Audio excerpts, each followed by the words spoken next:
करते इस शो को, तो रोमांस मस्ती कुछ ज्यादा हमें देखने आता, मजा आता ज्यादा देखने में। मैं किसी के साथ भी ये कर सकती हूँ, दैट्स माई जॉब। ऐसा क्या हुआ प्रियंका चोपड़ा के साथ जिसने बॉलीवुड में धूम मचाई थी? वो अचानक से ही बॉलीवुड से ब्लैक लिस्टेड हो गई। जी हाँ, प्रियंका की लास्ट बॉलीवुड फिल्म 2021 में आई थी जिसका नाम था द वाइट टाइगर। मतलब एक ऐसी एक्ट्रेस जो पहले इंडस्ट्री में डोमिनेट कर रही थी, वो अचानक से गायब हो जाती है। अब आप कहोगे कि कौन पागल होगा जिसको हॉलीवुड में काम मिल रहा हो और वो फिर भी बॉलीवुड में काम करे। अगर मैं ये कहूँ कि हॉलीवुड में काम करना प्रियंका की चॉइस नहीं बल्कि मजबूरी थी, तो ये गलत नहीं होगा। अगर हाँ, तो वो कौन लोग थे जिसने प्रियंका को ब्लैक लिस्ट करके प्रियंका की लंका लगा दी? तो आज की वीडियो में आपको ये भी पता लग जाएगा। So let discuss the dark disappearance of Priyanka Chopra from Bollywood. 2005 में आती है फिल्म क्रिश, जो हिट हो जाती है और वो काफ़ी अच्छा बिजनेस कर लेती है बॉक्स ऑफिस पे। फिर साल के एंड में आती है डॉन, जिसमें प्रियंका के साथ SR खे होते हैं और ये फिल्म इंडिया और ओवरसीज दोनों जगह पे हिट हो जाती है।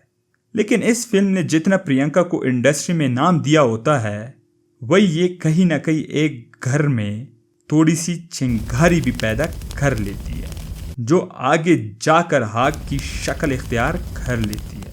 फिर 2008 में फिल्म आती है फैशन, जो बॉक्स ऑफिस पे धमाकेदार बिजनेस कर लेती है और इसको national film award, IIFA award और फिल्म फेयर जैसे बड़े बड़े अवार्ड्स मिल जाते हैं। और 2011 में आती है सात खून माफ, जिसमें इसने एक डार्क कैरेक्टर का रोल किया होता है। क्रिटिक्स से लेकर ऑडियंस तक सब ने प्रियंका को स्टैंडिंग ओवेशन दी होती है। फाइनली 2011 में रिलीज होती है डॉन फ्रेंचाइज की डॉन 2 और इसी फिल्म ने प्रियंका के बॉलीवुड करियर में ब्रेक लगाने का काम किया होता है।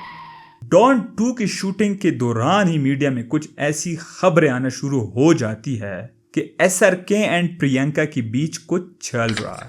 मेरा मतलब है अफेयर। काफी बड़े बड़े पेज आर्टिकल्स ने ये बोलना शुरू किया होता है कि कुछ तो इन दोनों के दरमियान चल रहा है और ये खबरें गौरी खान तक भी पहुंची, क्योंकि तुम लोग जानते हो कि गौरी खान बॉलीवुड में one of the most powerful lady है। SRK और प्रियंका की काफी पब्लिक अपीयरेंस भी होने लगती है और दोनों IPL में भी दिखने लग गए होते हैं और अवार्ड्स में भी नजर आने लग गए होते हैं, जिसमें साफ साफ देखा जा सकता है कि गौरी कितनी अनकंफर्टेबल है। एक बार तो SRK ने गाना गाते हुए प्रियंका को प्रपोज भी कर लिया था। But I'm going to ask you something and I want the answer in a song. When I'm sorry, Rahman sir. I'm going to sing. When I'm lonely and in times of trouble, Mother Mary comes to me, speaking words of wisdom, marry me, marry me, marry me. 2012 में शाहरुख ने करण जौहर के birthday में प्रियंका को personally invite किया होता है, जबकि उस वक्त करण जौहर जानता भी नहीं होता है प्रियंका चोपड़ा को। रूमर्स तो ये भी कहती है कि जैसे प्रियंका पार्टी में आती है तो SRK सबके सामने प्रियंका को गाल पे किस भी करता है। इसके बाद से शुरू होता है बॉयकॉट का गंदा खेल। SRK के बिहेवियर से गौरी खान काफी अपसेट हो जाती है, तो वो करती ये है कि अपनी क्लोज फ्रेंड्स जैसा कि सुजैन खान और करण जौहर के साथ मिलकर प्रियंका को बैन कर देती है। मीडिया ये भी कहती है कि सुजैन और गौरी अपने हस्बैंड को भी मना कर देती है कि काम नहीं करेंगे प्रियंका के साथ, और मामला इतने तक बढ़ जाता है कि प्रियंका को होम ब्रेकर का टैग मिल जाता है और उनका नाम बॉयकॉट लिस्ट में शामिल हो जाता है। जब पूरा बॉलीवुड प्रियंका के अगेंस्ट हो जाता है तो प्रियंका भी कहीं ना कहीं अंदर से थक जाती है, तो वो खुद कहती है कि मुझे इंडस्ट्री से साइड पे किया जा रहा है, मुझे कास्ट नहीं किया जा रहा, और हॉनेस्टली मैं पॉलिटिक्स का गेम नहीं खेल पाती, मैं ऑलमोस्ट थक चुकी हूँ, और अगर मुझे फिल्म चाहिए होते तो मुझे उन गैंग्स और क्लब्स के सामने शामिल होना था जो मुझे बिल्कुल नहीं करना था, और मैं किसी के सामने झुकना नहीं चाहती। मैंने जो भी किया अपनी मेहनत से किया, और अभी मैं टायर्ड हो गई हूँ। और वहीं पे उसने ब्रेक लिया, और फिर वही ब्रेक बन गया उनकी हॉलीवुड का गेट। एक दिन 7 खून माफ के सेट पे उनको कॉल आती है, और वो कॉल होती है अंजुला अचार्या का।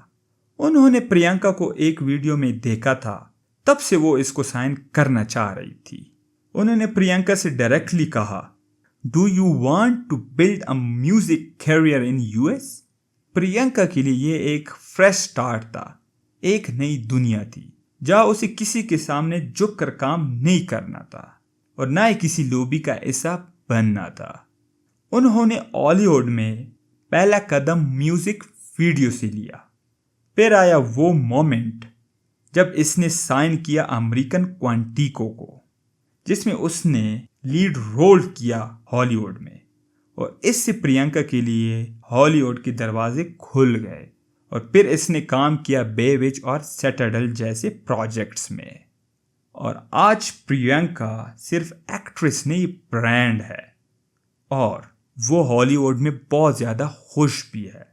और फिर प्रियंका उधर ही शादी भी कर लेती है निक से। तो if you like this video, please like and subscribe the channel. Thanks for watching.